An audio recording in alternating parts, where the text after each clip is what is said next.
the Constitution doesn't clearly spell out the separation of powers. It only talks about the constitution of these bodies, how Parliament is formed, how the Cabinet is, the Executive is formed, and how the Judiciary is formed. There are overlapping situations. Who appoints the judges? We say it's the Yang di-Pertuan Agong, but who recommends the name of the judges to the Yang di-Pertuan Agong? Prime Minister. So again you see, Prime Minister is in the legislative.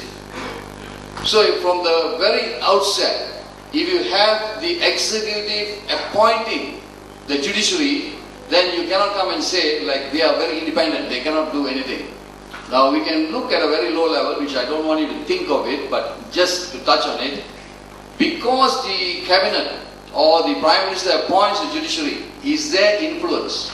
Or can the Prime Minister as the executive use his powers to control the judiciary? These are the things you need to look at it academically for you to write or thesis or whatever you're looking at, whatever you want to learn from this. Alright? Now, in my view, we have all these three separate bodies. The lawmakers who make the law, legislature, we can call them making the law, legislative, parliament, all these terms. Same. Right? Synonymous. Then you have the enforcers, implementers. This is the executive. Alright? Prime Minister, Cabinet, deputies and so on. In this country, you must know one more thing. The deputy ministers do not sit in the cabinet. So to say that a deputy minister is a cabinet minister is totally wrong. They do not sit in the cabinet, and even in the constitution is separated. The cabinet is separated, the deputy ministers are separated. They are not cabinet ministers. Used to be during the third prime minister's time, the late Tun Hussein-on's time. Used to be the deputy ministers used to sit in the cabinet. They are no longer cabinet ministers, but for all intents and purposes, they are known as cabinet ministers. Then of course the judiciary, where they interpret the law. Judiciary's work is actually looking at the constitution, looking at the section, the law, they just interpret it.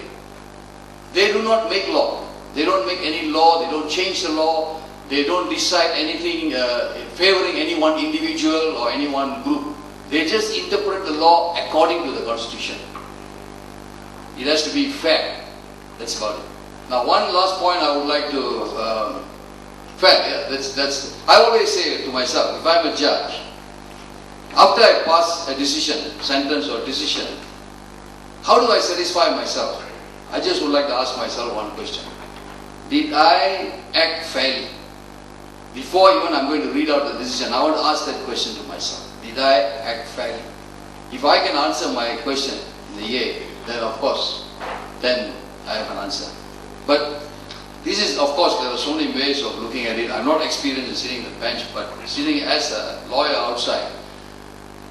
Leaving that aside, I just want to share one last thing with you guys. Who is actually powerful in this country? You think the judiciary is powerful? You think the executive is powerful? You think legislature, parliament is powerful? No? If you ask Kayveas, the other Kayveas, I got two sides of me, the good side. If you ask the other side of Kayveas, the critical side of Kayveas is, it is a civil service. You think the cabinet runs the government? I don't think so. It's a civil service. I'll give you a few examples quickly. Now we talk about one Malaysia. The government says, okay, do this, do that, implement many other things. Example. Government says anybody gets 9 A's and above, automatically give them a JPS scholarship. Doesn't matter who. We still can't get it done on the ground. The Prime Minister says go ahead. The Cabinet says go ahead. But the civil servants still stick to what they've been doing before. They don't change. I'll give you another example. Sometime back, there was this amnesty program for maids. These overstaying maids. A lot of maids overstay. So the government said, okay, this is during the Minister, Datuk Azmi, I think. Azmi, he's now in Parliament now. He said, okay, you can take back your maids, all of you, then bring them back. So you don't have to pay the fine, you don't have to go to jail and all that. It's a kind of amnesty, ask you to take back all those who overstay. Now they just found out there are 39, nearly 40,000 people from India have overstayed. So you give them amnesty, okay, you just go back. Then you want to come back, you come back properly again with all documents. There's a lawyer friend of mine who took his maid out on this basis. He wanted that maid back, apparently a good maid. He brought her back. He went to India and brought her back. He got stuck in the immigration. And he's trying to explain to the immigration officer, look, there's a new policy. Cabinet has decided, your minister said it, that I can bring this maid back. He says, no, minister can say what he wants, I decide.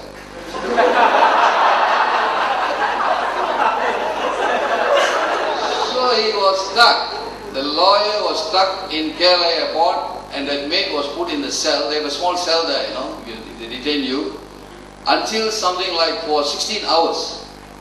And I had to write letters here, letters there, make calls all over the place. Finally, I had to go to KLIA and then speak to them, explain to them, show them some document, press cutting. Look, these are decisions by the government.